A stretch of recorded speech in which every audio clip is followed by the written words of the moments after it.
Commander Sarah Chun pressed her back against the cold metal bulkhead, feeling the vibrations of enemy ships docking with her vessel through the hull. The emergency lights cast everything in hellish red, and the acrid smell of burned electronics filled her nostrils. Around her, the bridge of the research ship Endeavour lay in ruins. Consoles sparked and smoked, debris scattered across the deck, and the bodies of her crew lay still where they had fallen. She was alone. The Vorthack had found them 3 hours ago, deep in the Kepler void where no human ship was supposed to be. Their sleek black vessels had emerged from hyperspace like deadly shadows, immediately opening fire without warning or demand for surrender. The Endeavour wasn't a warship.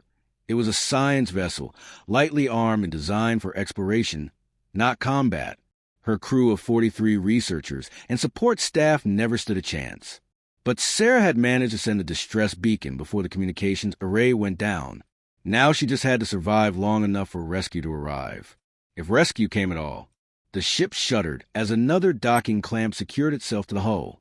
Through the bridge's cracked viewport, she could see the massive Vorthack dreadnought Bloodtooth hanging in space like a mechanical predator. Smaller hunter-killer ships swarmed around it, their weapons trained on her disabled vessel. The Vorthack Empire was known throughout the galaxy for their ruthless efficiency in warfare and their particular hatred of humans. Sarah checked her sidearm, a standard plasma pistol with maybe 20 shots left, against a full Vorthack boarding party. It might as well have been a harsh word, but she'd go down fighting. That was the human way. Heavy footsteps echoed through the ship's corridors, accompanied by the harsh clicking language of the Vorthack. They were methodical, these alien hunters. They'd sweep every deck, every room, until they found her. The Vorthack stood 8 feet tall, with chitinous exoskeletons and multiple arms ending in razor-sharp claws. Their technology was advanced, their tactics flawless, and their cruelty legendary. She moved carefully through the ruined bridge, stepping over fallen ceiling panels and trying not to look at Lieutenant Torres, who had died trying to reinforce the blast doors. The tactical display was still partially functional, showing at least 30 Vorthack warriors now aboard her ship. They were closing in from multiple directions, cutting off escape routes with practiced precision. A sound made her freeze, the distinctive hiss of a Vorthack combat suit's life support system. They were close now, maybe 1 deck down. She could hear their claws scraping against metal as they climbed through the ship's damaged sections. Sarah found herself thinking about her daughter Emma, safe back on Earth.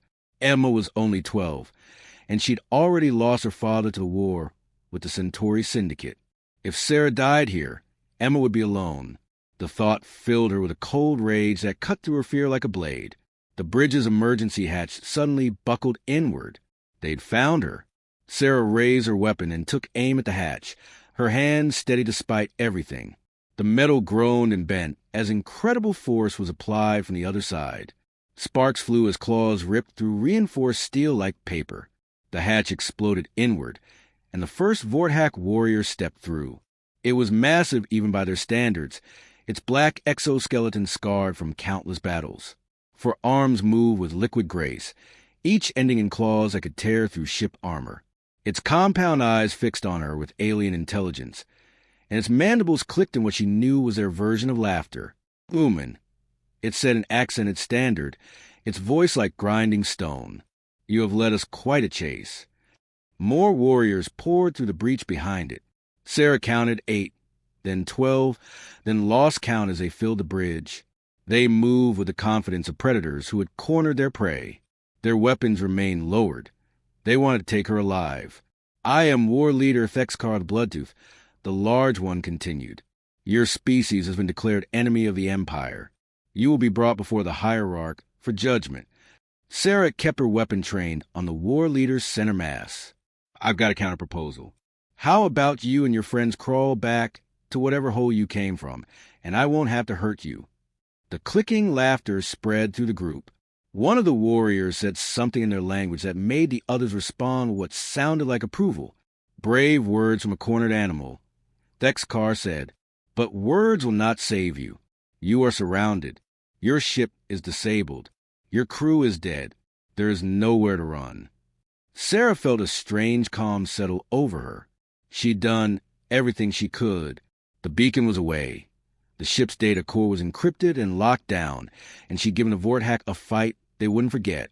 But something nagged at her, a feeling that there was more to the situation than met the eye. The war leader gestured to his warriors. "Take her, alive if possible, but do not hesitate to—" "Wait," Sarah said, lowering her weapon slightly. "I have a question." Thexkar's compound eyes glittered with amusement. "You wish to bargain? Humans always—" "No bargaining," Sarah interrupted. "I'm just curious. You've been hunting me for 3 hours. Your ships are faster, your weapons are better, and you outnumber me about 1,000 to 1. So why are you here talking instead of just stunning me and dragging me away?" The war leader's mandibles stopped clicking. Around him, the other warriors shifted uncomfortably. "You're afraid of something," Sarah continued, her voice growing stronger. "That's why you're being so careful. That's why you brought your entire pack, instead of just boarding with a few warriors. You're not hunting me, you're containing me." The silence stretched between them like a taut wire. Finally, Thexkar spoke, his voice lower now, more cautious. "You know nothing of what you speak, human." But Sarah saw the truth in his compound eyes. Fear. They were afraid of her, and she had no idea why. That was when she realized she'd been asking the wrong question. The question wasn't why they were being so careful. The question was why she was still alive at all. And in that moment, something deep within her began to stir. The moment stretched like a hell breath. Sarah could feel the weight of 30 compound eyes watching her, studying her every movement. The Vorthack warriors held their positions, but she noticed their claws were extended, their combat suits humming with barely contained energy. They were ready to strike, but they were waiting for something. "Your silence is telling," Sarah said, keeping her voice steady. "How long have you been tracking human ships in this sector?" War leader Thexkar's mandibles clicked once, a sound she learned meant irritation. "Enough questions. You'll come with us now, or we will take you by force." But Sarah had spent 15 years in the colonial fleet, and she knew when someone was bluffing. These warriors could have overwhelmed her in seconds, but they hadn't. They were stalling, and she was beginning to understand why. "You're not here for prisoners," she said, pieces falling into place. "You're here for something else. Something you think I have." The war leader's massive form shifted, and for just a moment, Sarah saw something that chilled her more than their weapons ever could. Respect. They respected her, and among the Vorthack, respect was only given to dangerous prey. "The human speaks truth," said one of the other warriors, its voice higher pitched than the war leader's.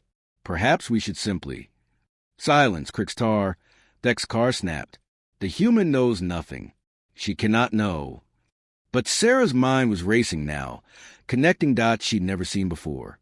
The research mission to the Kepler void hadn't been random. They'd been following energy signatures, anomalous readings that suggested something significant was hidden in this empty region of space. And now the Vorthack were here, not to capture her, but to contain her. "The artifact," she whispered. "You're not after me. You're after what we found." The temperature in the room seemed to drop 10 degrees. Every Vorthack warrior tensed, their weapons finally rising to firing position. But still they didn't shoot. "What artifact?" Sarah pressed, her pulse quickening. "What did my team discover that has you so terrified?" Thexkar's compound eyes locked onto hers, and when he spoke, his voice carried the weight of ancient knowledge. "Your species calls it many things. The spark, the fire within, the sleeping god. But we know its true name, the destroyer of worlds." Sarah felt something cold crawl down her spine. "I don't know what you're talking about." "Don't you?" The war leader stepped closer, and Sarah could smell the alien musk of his combat suit. "Think, human. Why do you think your species spread across the galaxy so quickly? Why do you think you can survive on worlds that kill other species? Why do you think you fight with such fury when cornered?" Images flashed through Sarah's mind. Memories of human colonies defending themselves against impossible odds. Stories of single humans holding off entire alien armies. Legend of human warriors who seemed to tap into something beyond normal physical limitations. "Evolutionary adaptation," she said, but her voice lacked conviction. "Survival instinct." Lies your scientists tell themselves. Thexkar said, the truth is far more dangerous. Your species was not born on Earth. Human. You were made there, hidden there, locked away until the galaxy forgot what you truly are. The bridge around them seemed to fade as Sarah stared at the war leader. That's impossible. Is it?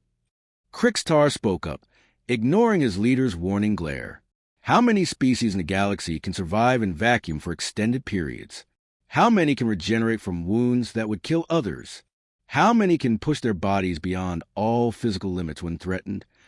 Sarah thought of her own survival training, of the stories she'd heard from combat veterans who described moments when they'd moved faster than thought, hit harder than physics should allow, endured more than any living thing should be able to bear. The ancients created you as weapons, Thexkar continued. Living weapons designed to adapt, to survive, to overcome any obstacle. But the war that created you ended millions of years ago, and you were locked away to sleep. Until now. You're lying, Sarah said, but even as she spoke, she felt something stirring deep within her cells, as if her very DNA was responding to the words. Your research vessel found one of the old trigger sites, the war leader said. A place where the ancients left instructions for your awakening. The moment your ship entered the system, the signal was sent. The destroyer protocol has been activated. Sarah's plasma pistol suddenly felt impossibly heavy in her hand. Around her, the Vorthak warriors were backing away, their weapons trained on her, but their movements careful, reverent. That's why you're here, she realized. Not to capture me, to contain me before. The first wave hit her, like a tsunami of fire. Sarah gasped and dropped to one knee as pain exploded through every nerve in her body. But it wasn't the pain of injury. It was the pain of transformation. Her vision sharpened until she could see the individual scratches on each warrior's armor. Her hearing expanded until she could detect the subtle variations in their breathing patterns. Her muscles tensed and coiled with strength she'd never possessed. It begins, Thexkar said, his voice full of ancient dread. The human awakens. Sarah looked up at him, and for the first time, she saw fear in those compound eyes. Real, primal terror. But she also saw something else, anticipation, as if they'd been waiting for this moment for generations. What's happening to me? She whispered, her voice carrying harmonics that made the ship's metal walls vibrate. You are becoming what you were always meant to be, the war leader said. The question is whether you will choose to destroy us all, or whether you will choose to transcend your programming. Sarah felt power coursing through her veins like liquid lightning. Every instinct screamed at her to fight, to kill, to eliminate the threats surrounding her. But beneath that primal urge was something else, a choice. The ancients had built her species to be weapons, but they'd also given them free will. She stood slowly, her body moving with fluid grace that felt both alien and perfectly natural. The Vorthak warriors tensed, ready to fire, but she held up one hand. I'm not going to hurt you, she said, but I need to know the truth. All of it. Thexkar's mandibles clicked in what might have been respect. Then you must come with us willingly. The hierarch has been waiting to speak with an awakened human for over 3,000 years. Sarah nodded, understanding flooding through her enhanced consciousness. This had all been orchestrated. The research mission, the ambush, even her capture. It was all part of a larger plan that stretched back millennia. Lead the way, she said, and followed them into the darkness between stars. The holding chamber aboard the Vorthak dreadnought was unlike anything Sarah had ever seen. The walls were composed of some crystalline material that pulsed with soft, organic light, and the air itself seemed to hum with contained energy. She wasn't restrained. There were no shackles, no force fields, no guards. Just her, alone in a space that felt more like a shrine than a prison. She'd been there for 6 hours, and the changes were accelerating. Sarah stared at her reflection in the polished surface of the chamber wall. Her eyes now held flecks of gold that seemed to move and swirl like living things. Her hair had darkened to pure black, and her skin had taken on a subtle luminescence. But the most disturbing change was internal. She could feel her thoughts moving faster, making connections at superhuman speed, accessing memories that weren't quite her own. The chamber door dilated open without sound, and a figure entered that made Sarah's breath catch. It was clearly Vorthak, but ancient beyond measure. Its exoskeleton was silver-white with age, and its movements carried the weight of millennia. Most striking were its eyes. They held an intelligence so deep it seemed to encompass the history of the galaxy itself. "I am Hierarch Velthorin," it said, its voice carrying harmonics that resonated in Sarah's bones. "I have been waiting to meet you, Sarah Chun, for longer than your species has walked upright." "You're the one who planned all this," Sarah said. It wasn't a question. "I am the guardian of the compact," Velthorin replied, settling into a position that somehow conveyed both authority and respect. "The last keeper of the agreement made between our species and the ancients before your people were put to sleep." Sarah felt the enhanced patterns of her consciousness shifting, accessing data that had been locked away in her genetic code. "The Vorthak were their servants." "Partners," the hierarch corrected. "The ancients created you as weapons, yes, but they also created us as watchers. Our task was to ensure that when humanity finally awakened, it would be ready to choose its own path. And if we chose wrong..." Velthorin's ancient eyes reflected sadness that spanned eons. "Then we were to prevent you from destroying yourselves and everyone else." Sarah processed this information with her accelerated consciousness. The implications were staggering. The entire war between humans and the Vorthak Empire, it was all theater, training exercises. "Your species needed to be tested," the hierarch said. "Combat, survival, adaptation. All the scenarios that would prepare you for the choice you must now make." "What choice?" Velthorin stood and moved to the chamber's center, where a holographic display materialized. It showed the galaxy from a perspective Sarah had never seen. Not as a collection of stars and planets, but as a living system with current of energy flowing between points of light. "The ancients are returning," the hierarch said simply. The words hit Sarah like a physical blow. Returning? But they've been gone for millions of years. Not gone. Sleeping. Waiting. They scattered across the galaxy when the last war ended, seeding world with their consciousness, their technology, their dreams. But now something is calling them back.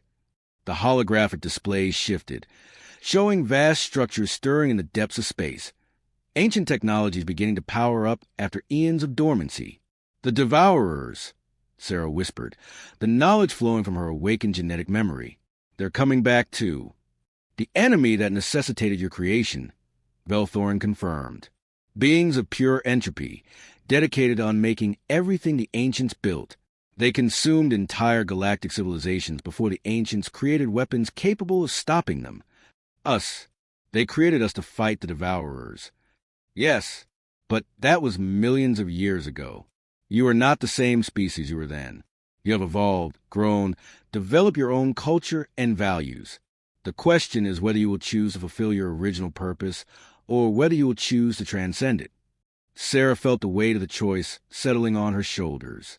Around her, the chamber's walls began to pulse with brighter light, responding to her emotional state. "How long do we have?" "The Devourers have already begun their approach. Our deep space monitors detected their vanguard 3 days ago. They will reach the outer colonies within 6 months. And the ancients? They're awakening too, but slower. They sleep deeper than your species did. By the time they fully return, the Devourers may have already consumed half the galaxy." Sarah closed her eyes and felt her consciousness expand, touching the quantum fluctuations that connected all living things. She could sense the approaching darkness, a void so complete it made her soul recoil. But she could also sense something else. Hope, potential, the power to change the outcome. What happens if I accept the programming? If I become the weapon I was designed to be? "You will become incredibly powerful," Velthorin said, "strong enough to stand against the Devourers. But you will also become something else. The fury that burns in your species' hearts will consume you. You will become a force of pure destruction, and when the Devourers are gone, you may not be able to stop. And if I refuse, then you remain human, with all the limitations that implies. You may not be strong enough to save the galaxy, but you will retain your soul." Sarah opened her eyes and looked at the ancient hierarch. "There's a third option, isn't there?" Velthorin's mandibles clicked in what she now recognized as approval. The choice your species has been evolving toward for thousands of years. To take the power but not the programming. To become something new.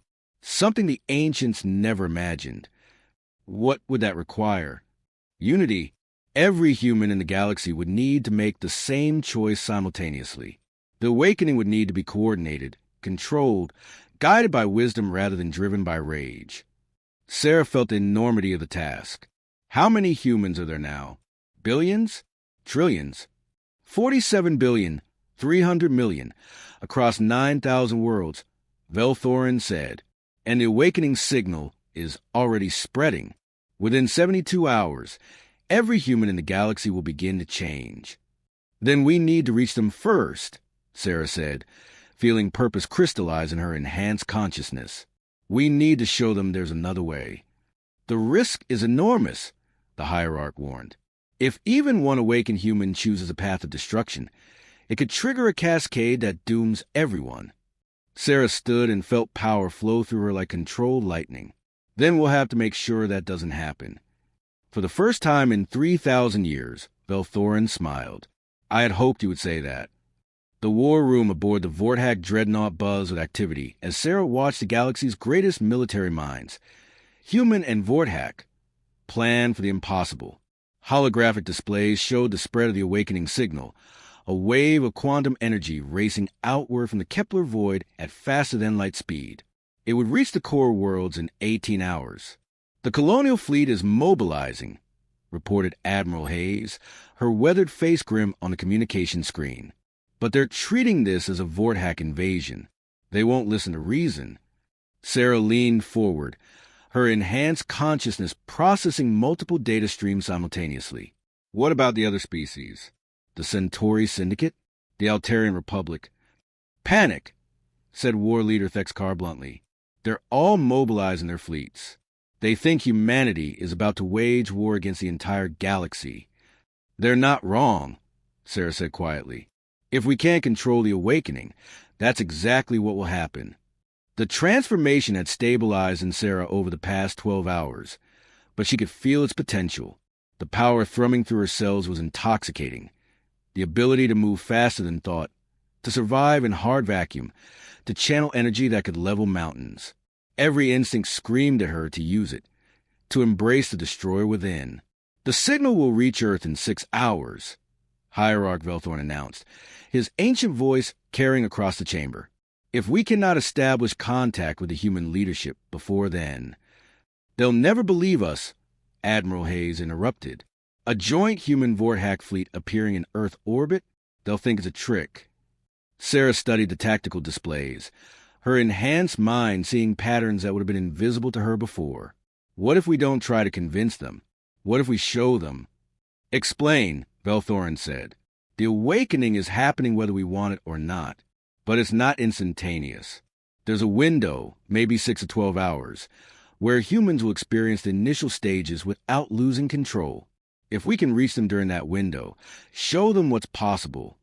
You're talking about a synchronized global broadcast, Thexkar said. Every human communication networks simultaneously. More than that, Sarah replied. The awakening creates a quantum entanglement between all humans. We can establish a telepathic link. Let every human on every world experience the choice firsthand. Admiral Hayes shook her head. That's impossible, even with our most advanced technology. It's not impossible for me, Sarah said, feeling the truth of it in her bones. The ancients designed their weapons to be able to coordinate across galactic distances. I can create the link. The power requirements would be enormous, Velthorin warned. It might kill you. Then we'll have to hope it doesn't, Sarah said. Because if we don't try, billions of humans will awaken with no guidance, no understanding of what's happening to them. They'll react with fear and rage, and the galaxy will burn. The chamber fell silent as the implications sank in. Finally, Admiral Hayes spoke. What do you need from us? Time, Sarah said, and trust. The Vorthak fleet needs to hold position, but not appear threatening.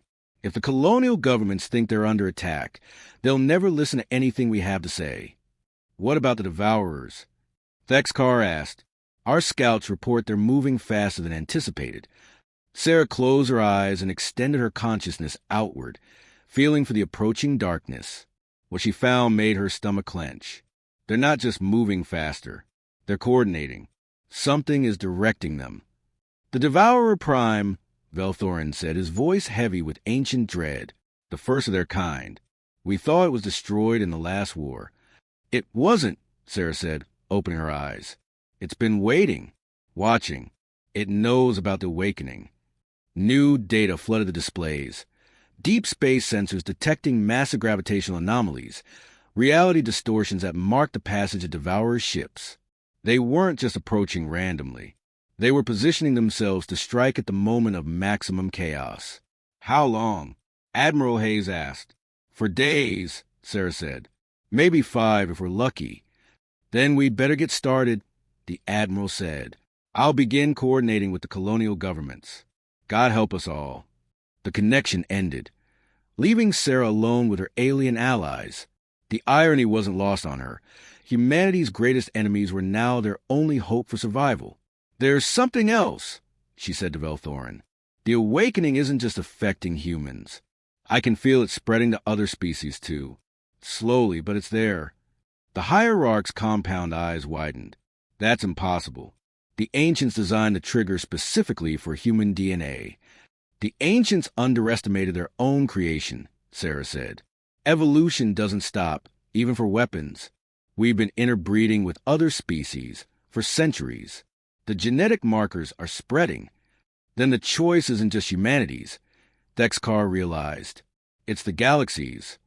Sarah nodded, feeling the weight of destiny settling around her like a cloak, which means we need to reach everyone. Every species, every world, every living being capable of consciousness. The power required, Velthorin began. Will probably kill me, Sarah finished. But if I don't try, the Devourers will kill everyone anyway. She moved to the chamber's center and began to feel for the quantum threads that connected all living things. The power was there, waiting to be harnessed. All she had to do was reach for it. There's one more thing, she said. If this works, if we can guide the awakening, we'll need to act fast. The Devourers won't wait for us to get organized. What are you suggesting? Thexkar asked. Sarah smiled, and for the first time since the awakening began, she felt truly alive. I'm suggesting we give them a fight they'll never forget. She reached out with her consciousness and touched the quantum network that connected every atom in the galaxy. The power that flowed through her was beyond description. Raw creation energy, the stuff of stars and souls. It was time to wake up the galaxy. The moment Sarah opened the quantum link, every human being in the galaxy felt it. On Earth, 12-year-old Emma Chun was in math class when the sensation hit her, a sudden awareness of her mother's presence, impossibly distant yet crystal clear. Around her, her classmates gasped and looked around in confusion, as the same realization dawned on all of them.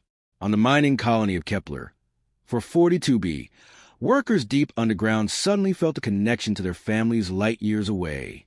The loneliness that had plagued humanity's expansion across the stars vanished in an instant, replaced by an overwhelming sense of unity. In the command center of the Vorthak dreadnought, Sarah felt every human consciousness like stars in her mind. 47 billion points of light, all connected, all aware. The sensation was so overwhelming it drove her to her knees. Sarah, Thexkar moved to support her, but she held up a hand. I'm fine, she gasped. I can feel them all. They're scared, confused, but they're listening. Through the quantum link, she felt the awakening spreading like wildfire. Enhanced strength, accelerated consciousness, abilities that defied physics, all of it flowing through humanity like a river of liquid starlight. But more importantly, she felt their choices. Millions of humans faced with the same decision she had made. Most chose transcendence over destruction, but not all. We have a problem, Admiral Hayes reported, her face tight with concern on the communication screen. The Titan defense fleet has gone dark. 37 ships, all with full human crews. They're not responding to any signals. Sarah felt a disturbance in the quantum network, a knot of rage and violence where the Titan fleet should be. They chose the weapon programming. They're fully awakened, but without wisdom. Can you reach them? Velthorin asked. Sarah extended her consciousness toward the dark knot, but it was like trying to grasp liquid fire. They're too far gone. The destroyer programming has taken hold completely. Then we'll have to stop them, Admiral Hayes said grimly, before they reach a populated system. Wait, Sarah said, feeling something shift in the quantum network. There's something else. The other species, they're awakening too. Across the galaxy, the genetic markers spread by millennia of interspecies contact were activating. Centauri merchants found themselves moving with inhuman grace. Altarian diplomats discovered they could survive in hard vacuum. Even the Vorthack themselves began to change, their ancient bodies adapting to accommodate new abilities. The ancients designed a weapon, Sarah realized, but evolution made it into something else. A gift, a chance for the entire galaxy to transcend its limitations. The Devourers are accelerating their approach, Thexkar reported. They're responding to the awakening. 3 days until they reach the outer colonies. Sarah felt the darkness pressing against the edges of consciousness, a void so complete it made reality itself recoil. But she also felt something else. Hope. 47 billion human minds, plus billions more from other species, all connected in a network of consciousness that spanned the galaxy. We can't fight them conventionally, she said.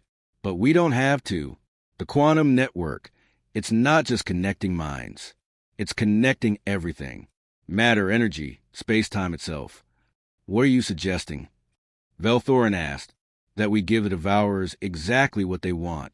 Complete annihilation of everything they've come to destroy. The war room fell silent. Finally, Admiral Hayes spoke. Explain. The Devourers feed on entropy, on the breakdown of order into chaos.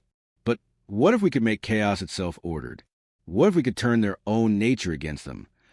Sarah stood and moved to the chamber's center, feeling the power of the quantum network flowing through her. Every human, every awakened being in the galaxy becomes a node in a vast computational matrix. We don't fight the Devourers, we solve them. Solve them? Thexkar asked. Reality is just information, Sarah explained, her enhanced consciousness racing through possibilities. The Devourers are patterns in that information, incredibly complex, but still patterns. If we can analyze them, understand them completely, we can rewrite them. Turn them into something else, Velthorin breathed. Not destroy them, but transform them. Exactly, but it requires perfect coordination. Every awakened mind in the galaxy working together as one vast intelligence. The risk, Admiral Hayes began, is total, Sarah finished. If we fail, the Devourers will consume everything. If we succeed, we'll have changed the fundamental nature of existence itself. Through the quantum link, she felt the galaxy's response. Fear, uncertainty, but also determination. Humanity had always been willing to take impossible risks for the sake of survival. Now they were being asked to take the ultimate risk, not just for themselves, but for every living thing in the galaxy. I'm detecting massive energy signatures, Thexkar reported. The Devourers are dropping out of hyperspace. They're here. Sarah felt them like ice in her veins, vast intelligences dedicated to unmaking everything the universe had built. But she also felt the galaxy's response. 47 billion human minds plus billions more from other species, all linking together in a network of consciousness that spanned light years. Everyone ready? She asked. As ready as we can be, Admiral Hayes replied. The colonial fleets are standing by. The Vorthack Empire has committed every ship they have. Even the Centauri and Altarians are joining us. Then let's save the galaxy, Sarah said. She opened her mind completely, feeling every awakened consciousness in the galaxy merge with her own. The sensation was indescribable, like being every star in the sky simultaneously, through the quantum network. She felt the Devourers approaching, their alien geometries warping space-time itself. But she also felt something else. The ancient weapons left behind by the ancients, scattered across 1,000 worlds, awakening in response to the crisis. Not just humanity, but the entire galaxy was remembering what it was capable of. The first Devourer ship materialized in the Sol system, its impossible angles making nearby stars flicker. But instead of terror, Sarah felt only calm certainty. The galaxy was awake. The galaxy was unified. And the galaxy was ready to defend itself. "Let's show them what we become," she whispered, and reached out with combined consciousness of every awakened being in the galaxy. The war for existence itself was about to begin. And for the first time in millions of years, entropy was about to lose.